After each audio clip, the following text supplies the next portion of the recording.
ज्यादा जागरूक करें और बजट का लाभ नीचे तक पहुंचे, उसमें भी स्थान स्थान पर लोगों को जागरूक करने का प्रयास करें। मुझे जैसे देश की जनता पर भरोसा है, वैसे ही आप सब कार्यकर्ताओं पर भी भरपूर भरोसा है।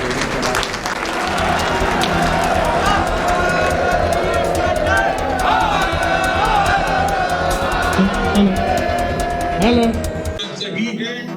और गति तेज है। एक भारतीय होने के नाते, भाजपा का कार्यकर्ता होने के नाते हमें इस बात का गर्व है कि ये पहली बात है कि कोरोना संक्रमण काल है, बजट पेश हुआ है, उसका ख्याल करते हुए चुनाव आचार संहिता का अनुपालन करते हुए हिंदुस्तान के प्रधानमंत्री जी ने भारतीय जनता पार्टी के कार्यकर्ताओं को संबोधित किया कि जिस तरह से इस देश में कृषि के क्षेत्र में,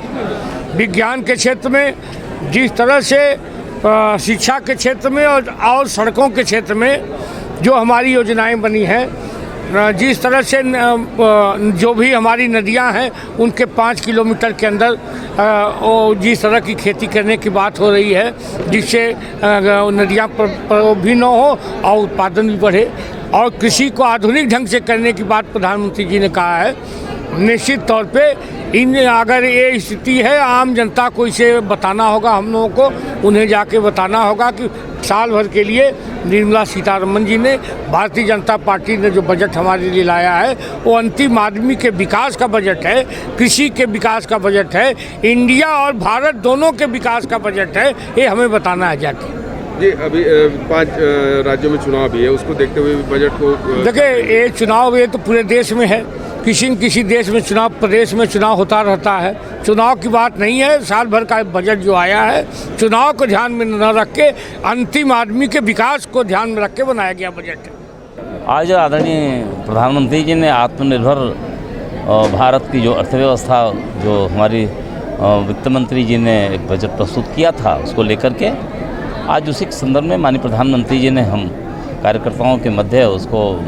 इस भाषण के माध्यम से समझाया, बताया। और निश्चित रूप से यह जो बजट है आत्मनिर्भर भारत और सभी सर्वसमावेशी है, सभी क्षेत्रों को टच किया है उन्होंने, चाहे सीमा पर रहने वाला हमारा बंधु हो, चाहे गांव में खेती करने वाला किसान हो, चाहे व्यापारी हो, सभी क्षेत्रों को आत्मनिर्भर होकर के देश की खुशहाली में अपना योगदान सुनिश्चित कर सकें। इस तरह का एक बहुत ही सुंदर अभूतपूर्व अर्थ हमारे ये बजट प्रधानमंत्री जी ने जो प्रस्तुत किया, हम कार्यकर्ता इस आज के बाद चल कर के इसको समाज में लोगों तक पहुंचाएंगे कि इतना सुंदर बजट दे करके आदरणीय प्रधानमंत्री जी ने इस जो हम अमृत महोत्सव मना रहे हैं उस वर्ष में 100 वर्षों में यह देश पूरी तरह से आत्मनिर्भर होगा। किसी भी क्षेत्र में हम गुलाम नहीं रहेंगे, चाहे सुरक्षा का हो, चाहे किसान का हो, चाहे पढ़ाई का हो, हम प्रत्येक क्षेत्र में आत्मनिर्भर होंगे। आदरणीय प्रधानमंत्री जी ने आज इस पर बहुत ही सुंदर हम लोगों को संबोधन किया है। हम सब उनके संदेश को लेकर के गांव-गांव तक, घर-घर तक जाकर के लोगों को पहुंचाएंगे। मेरा नाम निवेदिता सिंह हुआ और मैं बिहार से विधान पार्षद की सदस्य हूँ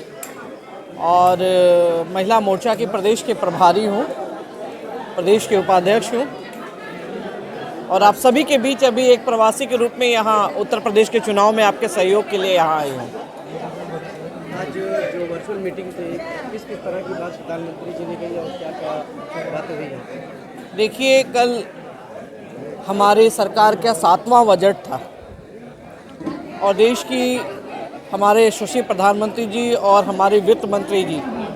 दोनों ने जो जिस तरह से इस तरह का संतुलित बजट हमारे देश के सामने पेश किया, बहुत सारे बजट आई हैं और हमने बहुत से अपने अर्थव्यवस्था को इस 7 वर्षों में सुदृढ़ करने का कार्य किया। लेकिन जिस तरह से हमने पिछले 2 वर्षों से 21 और 20 जो कोरोना में हमने झेला है, उसके बाद भी इस देश की अर्थव्यवस्था को इतनी मजबूती प्रदान करने वाला बजट, जो आने वाले 25 वर्षों के भविष्य का बजट है, जो एक अर्थव्यवस्था की नींव डालने वाला बजट है और देश को आत्मनिर्भर बनाने वाला बजट है, इसके लिए मैं आदरणीय प्रधानमंत्री जी को, अपने देश के वित्त मंत्री जी को बहुत बहुत बधाई देना चाहूँगी और साधुवाद देना चाहूँगी कि उन्होंने सभी तबके का ख्याल रखते हुए ये नहीं कि हमको गैस का कीमत बढ़ गया तो उसको हमें घटाना है, पेट्रोल डीजल की दामें बढ़ गई हैं, घट गई तो उसके पीछे हम दौड़ रहे हैं। लेकिन एक अस्थायित्व तो जो देश को देना है, जो आज़ादी के 75 वर्ष के बाद भी आज हमारे किसान पिछड़े हैं, हमारे युवाओं परेशान हैं, उनके लिए एक नींव डालने का काम करने वाला आज का ये बजट है। और हम सभी एक भारतवर्ष के नागरिक होने के नाते इस बजट का अपने हृदय की गहराई से स्वागत करते हैं, अभिनंदन करते हैं। भारतीय अर्थव्यवस्था को आत्मनिर्भर बनाने के लिए आज प्रधानमंत्री ने पूरे देश में आह्वान किया है कि पूरी दुनिया की नज़र भारत पे है कि उनकी अर्थव्यवस्था कितनी तेज़ी से आगे बढ़ रही है। जीडीपी का जितना विकास हुआ है, जितनी अर्थव्यवस्था के दर को आगे हम लोगों ने बढ़ाया है, उस पर एक और पहल करते हुए इस बजट में सारे वर्गों को इशू को छूना और उनकी समस्याओं को सुलझाने का काम सिर्फ नरेंद्र मोदी जी ही कर सकते हैं। उन्होंने किसान, डिफेंस, बच्चों पे, युवाओं पे, महिलाओं के लिए हर एक तर्ज पे उन्होंने इस बजट में आह्वान किया है। चाहे वो डिजिटलाइजेशन की बात करें, डिजिटल विश्वविद्यालय की बात करें, किसानों के लिए ड्रोन व्यवस्था की बात करें, प्राकृतिक खेती के बारे में बात करें, पर्यावरण के बारे में बात करें, हर एक वर्ग को छूने का काम उन्होंने किया है। मैं बहुत बहुत धन्यवाद देती हूँ इस सफल बजट के लिए प्रधान नरेंद्र मोदी जी का। उन्होंने एक आह्वान किया है कि हर बीजेपी कार्यकर्ता का एक कर्तव्य बनता है कि भारत सरकार के द्वारा जितनी भी योजनाएं हैं उनको हम जनता तक 100% तक पहुँचाएँ।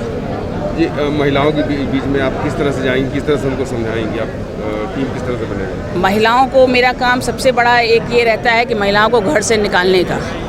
जिस तरीके से महिलाएं अपने घर को संभालती हैं, आज समाज में भी उतना ही उनका योगदान बना रहे।